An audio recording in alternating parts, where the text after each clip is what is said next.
I met Melissa 8 years ago at a charity fund run, of all places. I wasn't even planning on going. My coworker had signed us up without asking, and I showed up mostly for the free t-shirt and the promise of burgers afterward. Melissa was there with her best friend, laughing at how neither of them had trained and just wanted to walk the whole thing. We ended up in the same slow group, and over the course of 5 very sweaty kilometers, we kept pace and kept talking. She had this effortless way of making strangers feel comfortable.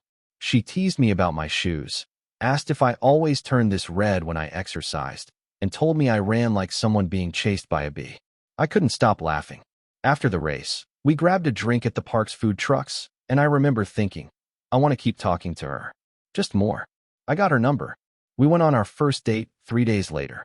It was nothing fancy, just coffee, then a walk around the lake, but it felt like we'd known each other for years. Our conversations never had those awkward pauses. Everything just clicked. From there, things moved steadily forward. A few months later, we were spending nearly every night at one of our places.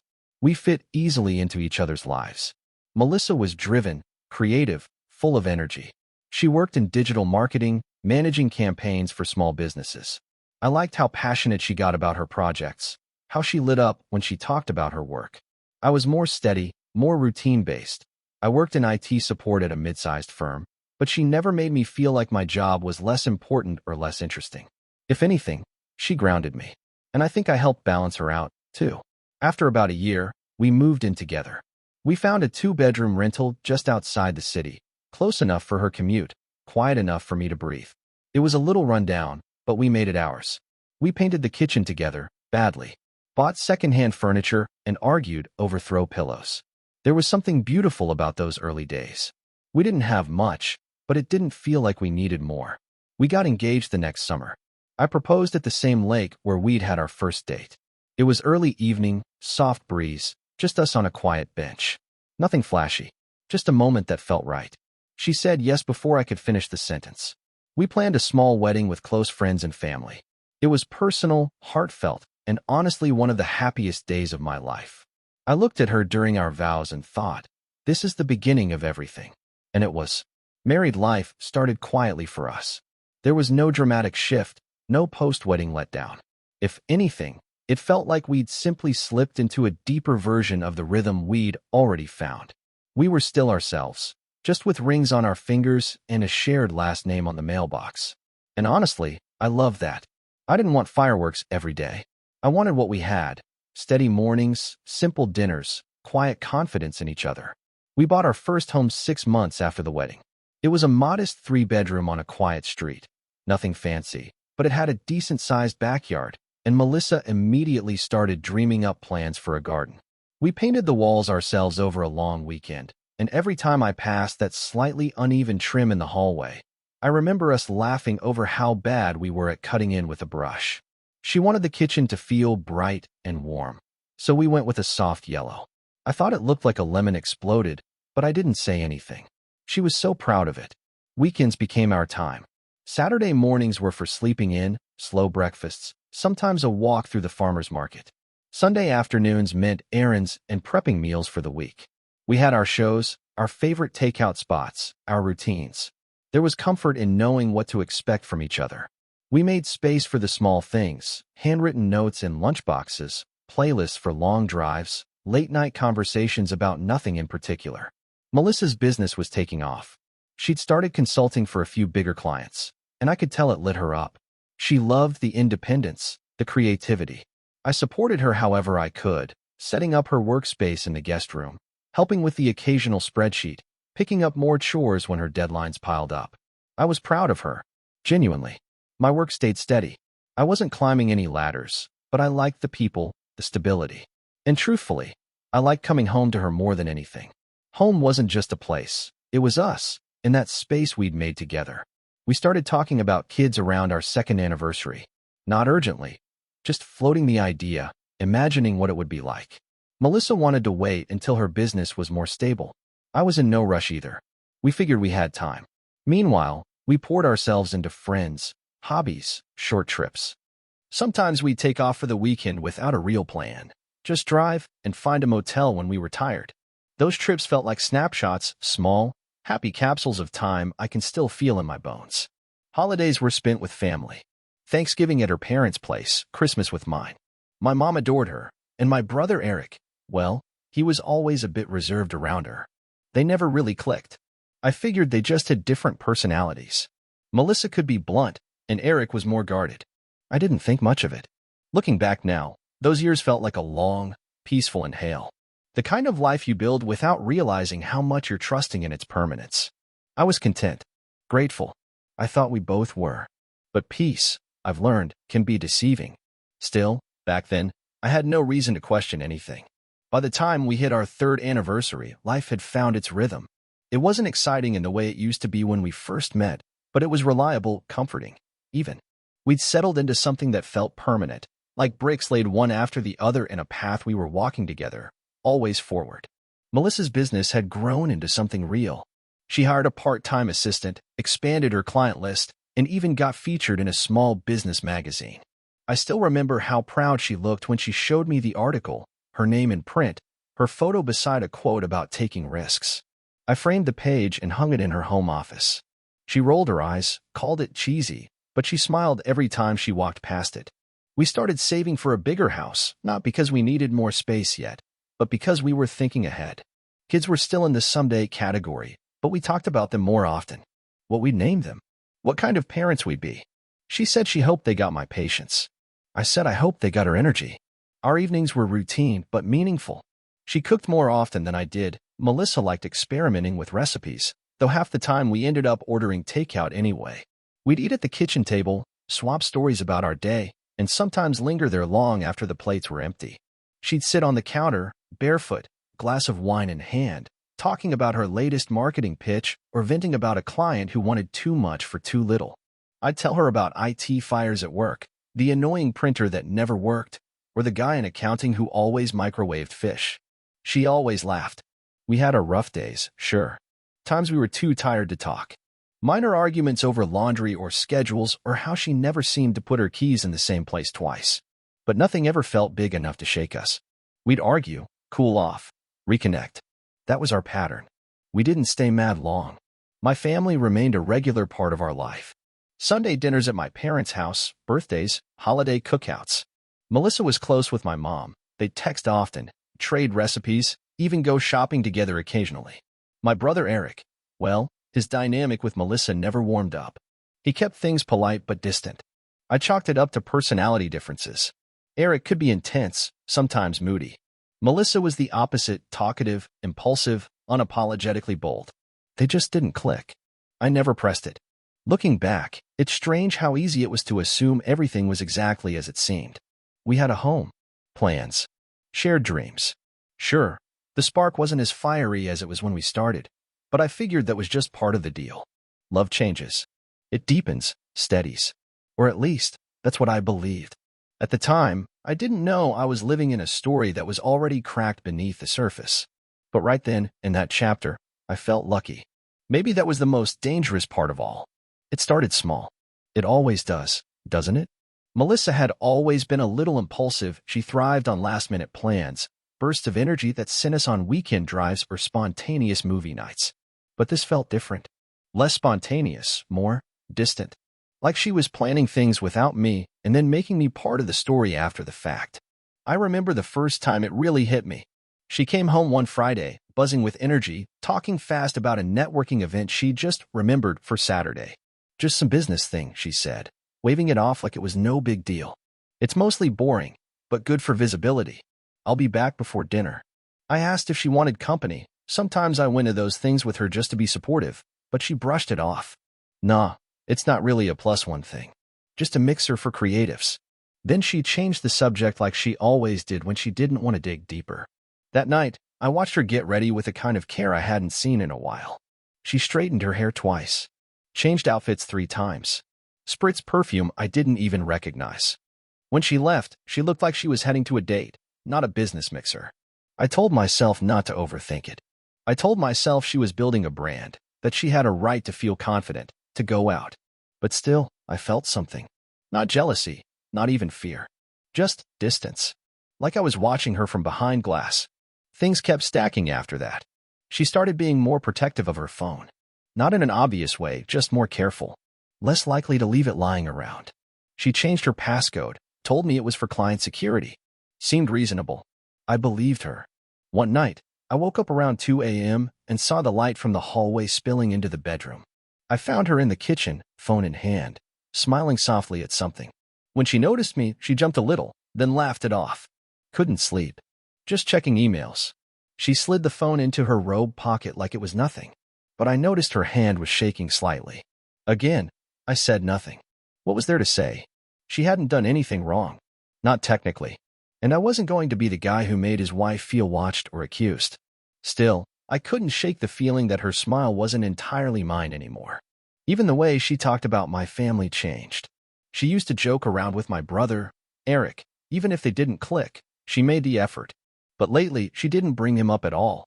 When I asked if he'd RSVP'd to a family barbecue, she shrugged like she barely remembered he existed. It didn't make sense. But I let it go. Because love makes you slow to see.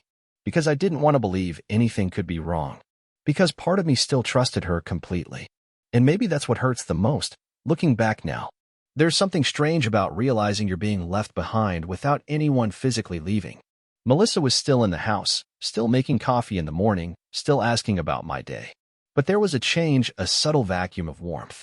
The way she said my name, the way her hand barely lingered on my shoulder anymore. I noticed it. I just didn't know what to do with it. I kept telling myself it was just a phase. That all couples go through lulls. That maybe her business had her mentally elsewhere. But the thought started creeping in during the quiet moments, when I'd see her step outside to take a phone call, her voice lowered, her laugh too soft and sweet. Or when she'd come back from client meetings that ran hours later than they used to, without much explanation. She wasn't pulling away completely. If anything, she tried harder to seem like nothing had changed. She kissed me goodnight, showed me pictures of necklaces she was designing, even planned a weekend trip for us to a cabin we'd visited years earlier. But those gestures felt curated, like she was giving me just enough to keep me from noticing what was being taken away. We had dinner with my family one weekend, something we hadn't done in a while. Everyone was there, my parents, some cousins, and Eric. I hadn't seen him in weeks. He was polite, as always, but quieter than usual. He barely looked at Melissa. She didn't really look at him either. It was awkward in a way I couldn't quite explain. After dinner, I found Melissa outside on the porch, sitting alone with a glass of wine. She smiled when she saw me, but there was something about the way she exhaled, as if I'd interrupted a thought she didn't want to share. "You okay?" I asked. "Yeah," she said, too quickly. "Just needed a breather. Your mom's pie is trying to kill me." We both laughed, but it felt forced. I wanted to ask her if something was bothering her, if she was unhappy, if something was wrong between us, but the words stuck in my throat. Instead, I kissed her temple and said, "Let's go home." That night, she curled into me like everything was fine. But I didn't sleep much. My mind kept circling back to Eric, to the way he avoided eye contact all night. The distance between them didn't feel like dislike anymore. It felt like avoidance. Like there was something they were trying not to show. Or maybe I was just imagining things. I wanted to believe that. Still, a strange thought started looping in the back of my mind. What if I wasn't the only one who noticed the shift? What if someone else knew her better than I did? I didn't have any proof. No texts, no photos, no confessions. Just a growing silence where trust used to live. And the worst part? I still wanted to believe I was wrong. At some point, I stopped trying to convince myself everything was fine. I didn't admit anything out loud, not to friends, not even to myself in the mirror. But the effort I'd been putting into justifying Melissa's behavior started to crumble. I wasn't angry, not yet. Just tired. Tired of carrying the weight of a question I wasn't supposed to ask. I started noticing patterns. Not the kind that scream infidelity. There were no lipstick stains, no unfamiliar cologne, no secret hotel receipts. But it was the subtler stuff that ate at me. Her mood shifts. How she seemed a little too cheerful after being out for hours. How she barely touched me some nights, then overcompensated the next with warmth that felt practiced, like she was trying to erase something. She began dressing differently too, more effort when going out, but almost no interest in looking good when we were together. It felt like I was watching her perform for someone else and save only the leftovers for me. I tried bringing up how I felt, not directly, but gently, in the form of concern. I asked if everything was okay, if she felt stressed, if she needed a break. She always gave the same answer. just tired. And then she'd pivot, how's work? Or, did you talk to your mom this week? I let her change the subject every time because I was afraid of what might happen if I didn't. One evening, we were watching a movie on the couch, something we used to do religiously every Friday. Halfway through, I looked over and realized she wasn't even watching. She was texting, her screen turned slightly away from me. When I asked who it was, she said it was her assistant. Her tone was casual, but her fingers locked the phone a second later and slipped it under a blanket beside her. I nodded, pretended I believed her, and didn't ask again. But something about the way she looked at me afterward, half defensive, half apologetic, cut deeper than any lie could have. Eric, meanwhile, had become a ghost.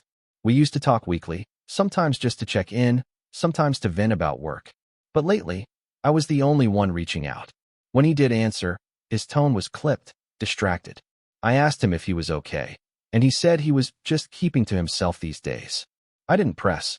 I should have, maybe, but I figured everyone goes through stuff, and I didn't want to be the brother who pushed too hard. Still, there was a moment I keep replaying. My parents had invited us over for dinner one night. Just the four of us, no extended family. As we left, my mom pulled me aside and said, "You're lucky to have Melissa. You know that, right?" I nodded, smiling, not thinking much of it. But then she added, almost too casually, "Some people wait their whole lives for someone like her." It should have been comforting. It wasn't. Something about the way she said it didn't sit right with me. I started feeling like a guest in my own marriage. Melissa would walk past me in the hallway without noticing I was there.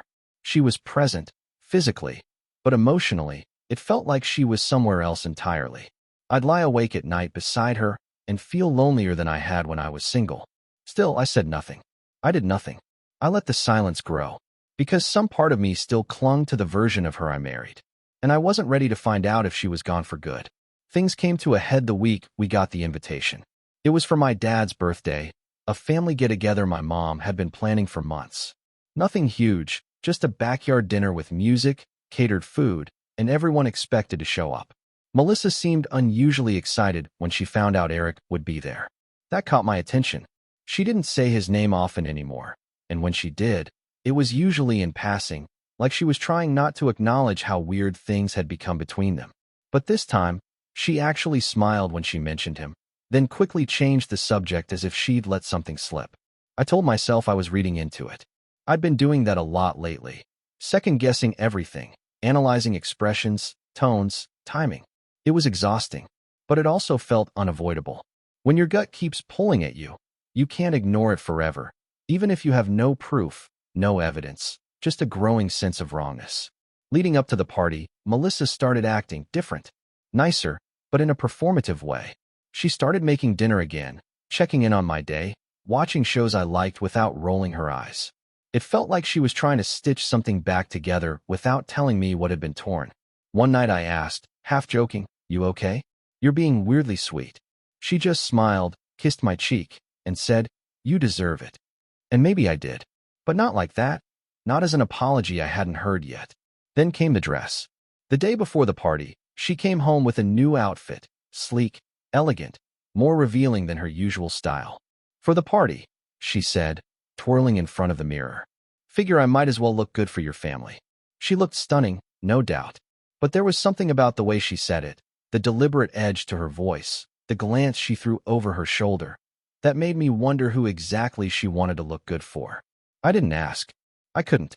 There's a strange paralysis that comes with doubt, when the only thing standing between you and a truth that could ruin everything is one question you're too scared to ask. The night before the party, I barely slept. I stared at the ceiling for hours, replaying conversations, moments, details I'd previously brushed off. The laughs she shared too easily with Eric. The way he stopped coming around. The conversations that stopped when I entered a room. I told myself I was being paranoid. That families are complicated. That not every weird feeling means betrayal. But the truth was louder now. And whatever I was about to walk into, I knew it was going to change something. I just didn't know how much. The night of the party started out like any other family gathering. Laughter, chatter, the smell of grilled food and warm drinks filling the backyard. String lights hung between the trees, casting a soft, golden glow on everyone's faces. My mom was flitting from table to table, Eric was already nursing a drink, and Melissa, she looked radiant. Too radiant.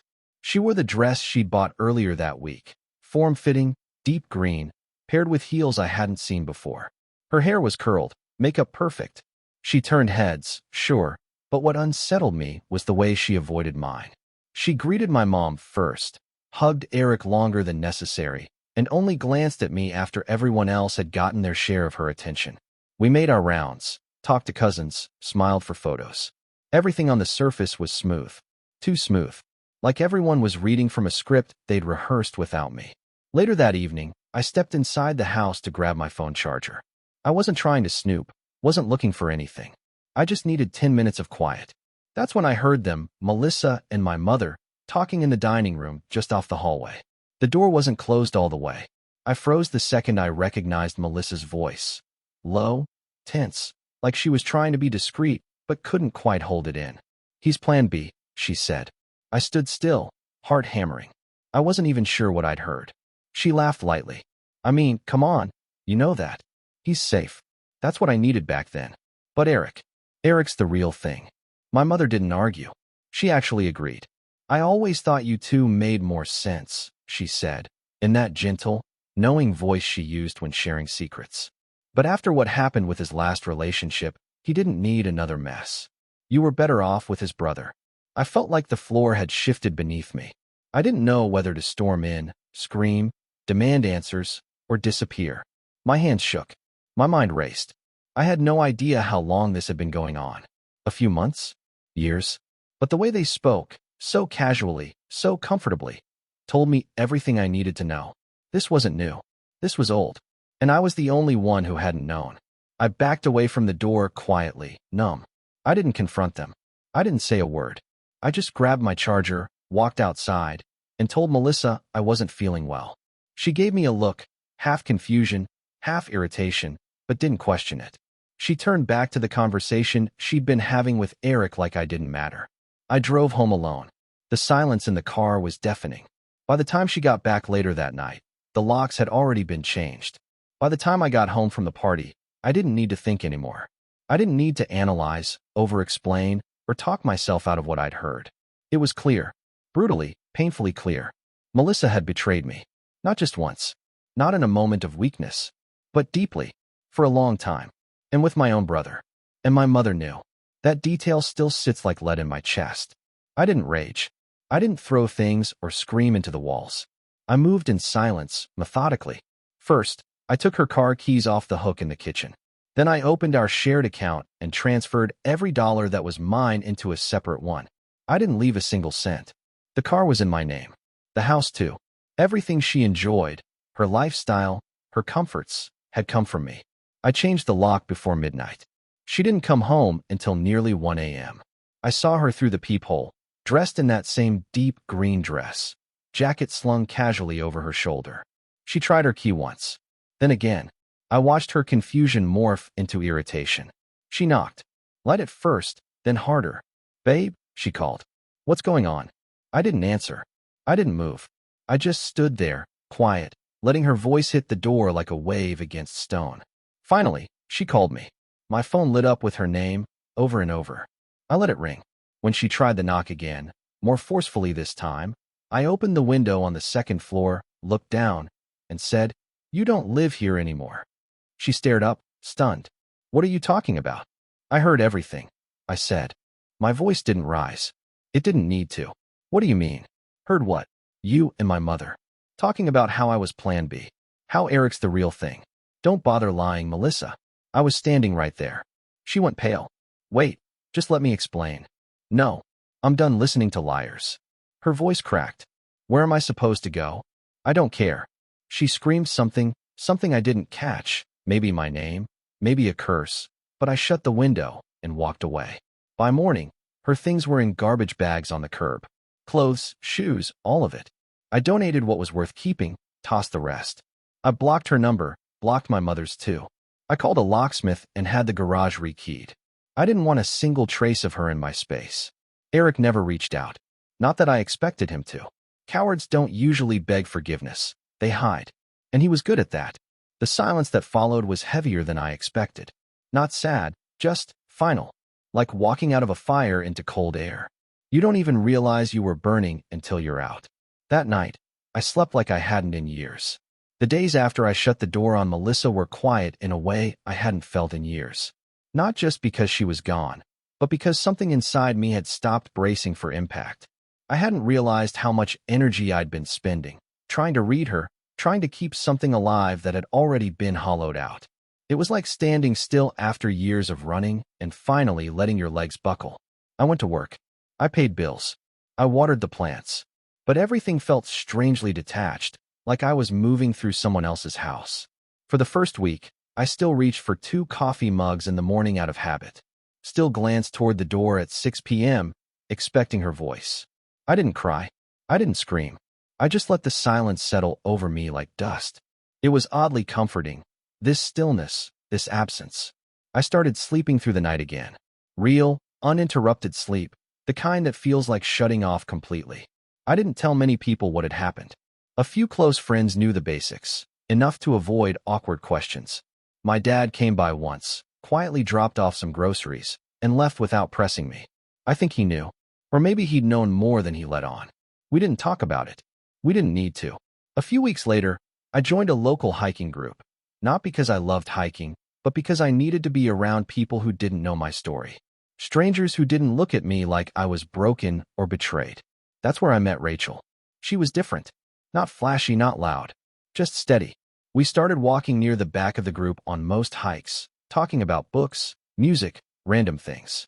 She had this calmness that didn't ask for anything. No big questions, no emotional check-ins. Just presence. After the 3rd hike, she invited me for coffee. It wasn't a date, but it could have been. I wasn't ready, not fully, but I went. Over time, we started meeting outside the group. First for weekend walks, then lunch, then quiet dinners where the conversation felt effortless. I told her the truth in pieces. She didn't react with pity or anger or judgment. She just listened. Sometimes, that's all you really want. To be heard without someone trying to fix you. I started noticing the little things again. Sunlight through windows, the smell of coffee in the morning, the peace of waking up without dread. It wasn't some dramatic reinvention. I didn't buy a motorcycle or move across the country. I just started being myself again. Slowly, quietly, in a way I hadn't been allowed to for years. And one day, I realized I wasn't waiting anymore. For her to call, for Eric to explain, for anything to go back to what it was. That version of my life was gone. And I didn't want it back. I wanted something real. And for the first time in a long time, I knew I deserved it. It's been over a year now. A year since that night in my parents' backyard, since I heard my wife call me Plan B and realized my own mother didn't see anything wrong with it. A year since I locked the door, blocked the numbers, and walked away from everything I thought I was building. It's strange what you remember most after betrayal. It's not always the big, dramatic moments. Sometimes it's the quiet ones. The way Melissa looked away from me just before I realized she was gone. The way my brother stayed silent. The sound of my own breath in the hallway after I heard the truth. Those moments stick. They don't scream. They echo. But they stop defining you. I thought it would take me longer to feel normal again. I expected years of rebuilding, of being bitter or angry. But the truth is, once I cut the cord, once I decided I was done explaining myself to people who never cared to understand me, something unexpected happened. I got better. Not overnight. Not without scars. But steadily. Like scar tissue forming over something that used to be an open wound. Some days I still feel the tightness of it. The ache of being betrayed by not just a partner, but a family. But it doesn't consume me anymore. It doesn't own me. Rachel is still in my life. We're not rushing anything. We both carry our histories carefully. But she's been one of the most honest, grounded people I've ever met. She's never tried to fix me. She just meets me where I am. That kind of presence? It's rare. And it's enough. I've learned not to measure love by how loud it is. Not by how many texts or gifts or grand gestures someone gives you. Love, real love, is consistency. Kindness. The way someone listens when you speak. The way they don't flinch when you show them your worst day. And more than anything, I've learned this. You don't need to stay where you're not chosen. That version of me, the one who excused the distance, who made peace with the silence, who kept pouring into someone who was never full, that man is gone. He left the night I heard the truth. And I don't mourn him. I'm grateful to him. He did what he had to do to survive. But now I'm living. To anyone out there holding on, wondering if the feeling in your gut means something, it does. Trust it, even if you don't want the truth. Especially then. It will hurt. But on the other side of that hurt, there's freedom. I'm not healed. I'm just honest. And that's more than I've been in a long time. Thanks for listening.